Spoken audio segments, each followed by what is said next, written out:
Pero vamos a seguir comentando a propósito de esta ley, ¿no? Reiterar, hoy día comienza la fiscalización por el grabado de patentes. Cuéntenos también a través del WhatsApp su experiencia, porque vamos a hablar justamente sobre este tema. Lo decíamos, cuáles son los estudios que están avalando esta medida. Lo comentamos también mientras se discutía este tema. Lo vamos a conversar con el ingeniero investigador en transporte, Francisco Fresar, que está en línea con nosotros. ¿Cómo está, Francisco? Buenos días. Hola. ¿Qué tal? Buenos días.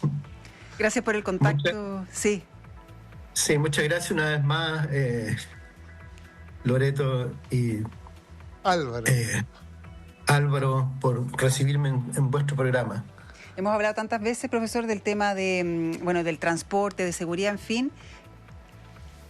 ¿Tenemos la certeza de que ya no se van a robar los vidrios porque los grabemos? A robar los autos. O sea, los vidrios o los autos, claro. Claro, mire, no hay estudios específicos, ni aún generales, ni en nuestro país, ni fuera, dentro de lo que yo investigué durante décadas, me refiero hacia atrás en las redes que nosotros investigamos, sobre este tema.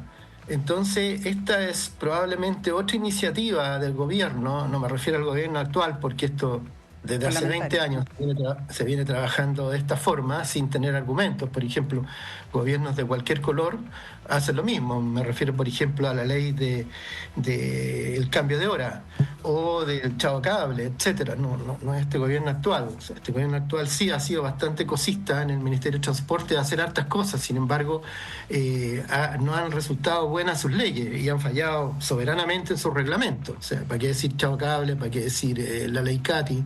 La ley Uber, por ejemplo, y ahora tenemos esta. Entonces, ¿qué pasa aquí?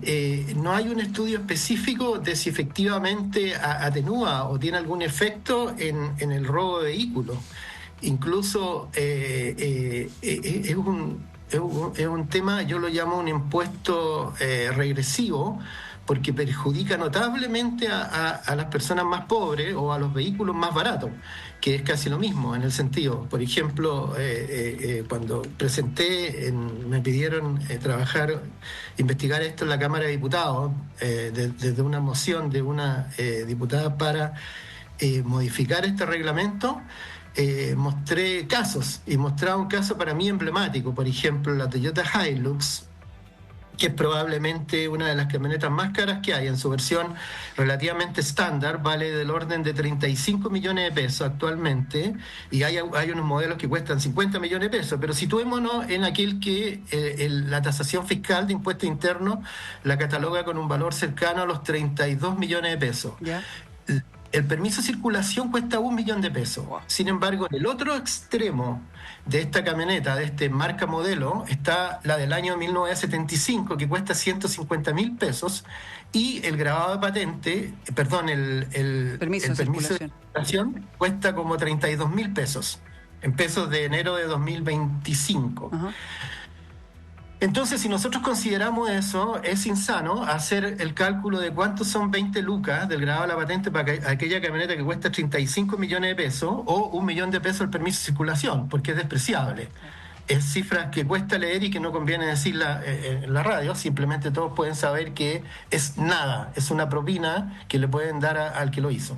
Sin embargo, en el otro caso, una camioneta Toyota Hilux del 1975, el grabado patente cuesta 2/3 del permiso de circulación, y cuesta una cifra parecida a lo que cuesta. El grabado patente podría costar 25.000 pesos, supongamos, 25.000 pesos, y la camioneta esa está tasada en 150.000 pesos. Entonces, eso perjudica mucho. Pero por otro lado, por el lado práctico, yo me pregunto, ¿alguien va a robar una camioneta Hilux del año 1975? ¿O alguien se interesa en los espejos de esa camioneta o en los vidrios de esa camioneta?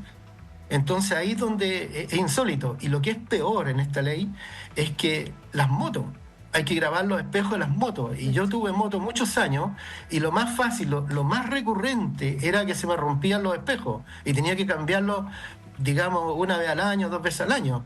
Entonces, tener que grabar, y lo mismo en los camiones. se fija en los buses, etcétera. Entonces es un reglamento que denota, por supuesto, que a las autoridades respectivas les falta calle, es decir, no tienen la práctica de lo que son los sistemas. Y por otro lado, esto no le agrega un valor al vehículo. Si yo hago esto, si yo, por ejemplo, quiero ponerle aire acondicionado a mi vehículo, así cambio la prestación, lo dejo más confortable y le agrega valor y estoy dispuesto a hacerlo. Pero cuando me obligan a grabar las patentes, no le agrega ningún valor. ¿Se fija? Es una imposición externa que me obliga a hacerlo. Y por otro lado, aquí hay unas cosas que podrían ocurrir. Uno podría decir, ya, grabé la patente, entonces no me van a robar el auto. El Estado me garantiza, porque me dijo que si yo grababa la patente no me roban el auto. Todos sabemos cuál es el éxito en la búsqueda de vehículos, pero por otro lado acá hay algo mucho más grave y mucho más importante.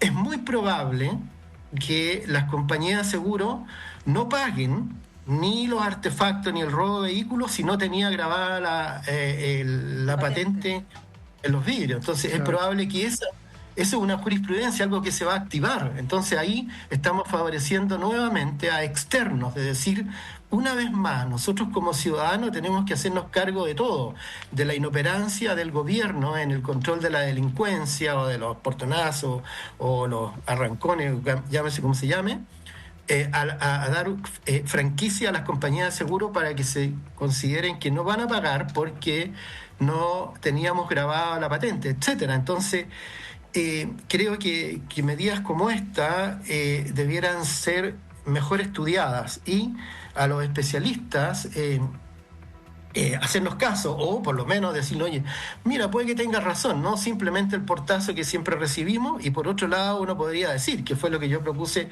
en la Cámara de Diputados, o sea, ¿de qué forma se trabaja o se puede disminuir el tema del robo de vehículos? ¿O cómo lo hacen los países inteligentes? Exactamente me refiero a la Comunidad Europea. Les expuse todo lo que se hacía para evitar este problema. Me quedaron de llamar, me tomaron el teléfono y ya ha pasado un año. Entonces, evidentemente, los viejos sabemos que siempre vamos a estar esperando y nunca se producen esos contactos. Me pareció entender que que te habían citado, que te habían invitado a la comisión, al trámite legislativo, y que esto fue lo que usted opinó ahí en la comisión. Solamente para entender cómo funcionamos y cómo estamos pensando, si es que lo estamos haciendo. ¿Qué tipo de reacción tienen a estos argumentos en el seno de una comisión legislativa, Francisco? Claro, estimado Álvaro, no solo me invitaron a exponer, sino que yo lo investigué previo por una sugerencia de la diputada Paula Labra de la 7ª región. Ella es la que puso la moción para tratar de modificar este reglamento y me invitó a trabajar. Y yo, por supuesto, como una contribución a mi país, que mucho amo, me puse a trabajar en ello y me tocó presentarlo. Pero cuando lo presenté, estaba justo en ese tiempo el tema del accidente del tren acá en San Bernardo. Entonces la comisión de la Cámara estaba abocada a ello, entonces fui un par de veces, nunca me atendieron, o sea, estuve ahí en la comisión, escuché cosas que no debía haber escuchado. Pero no me tocó exponer, sino ya cuando estábamos al final del plazo para esta moción, fui atendido ya a la cola de la reunión. Entonces evidentemente las decisiones ya estaban tomadas y no tuvo ningún efecto. Sin embargo, no solo mostré lo que les digo, sino muchísimo más. Mostré todos los números, las cifras, qué vehículos eran los más robados, por qué, cuál es la razón y qué se hace, por ejemplo. O cómo se podría trabajar para contribuir a disminuir. Y nada de eso fue escuchado, porque estaban más preocupados de terminar luego para hacerlo. Entonces, es una crítica que en el fondo, porque me ha tocado defender otras leyes, otros reglamentos en el Senado o en la Cámara de Diputados. Sin embargo, los especialistas es como que fuera un check nomás, que vino un especialista, entonces da la impresión de que se toca la campana y, claro, por haberse cumplido el objeto de la presente, se levanta la sesión y chao. Claro, y no tuvo efecto. Entonces eso es lo que debiera ser un poco más formal, es decir, el preguntarle a quienes trabajamos en el tema o, por último, a quienes tenemos la casuística internacional y poder decir, mira, esto no resulta, claro, y lo que se hace en los países desarrollados esto otro.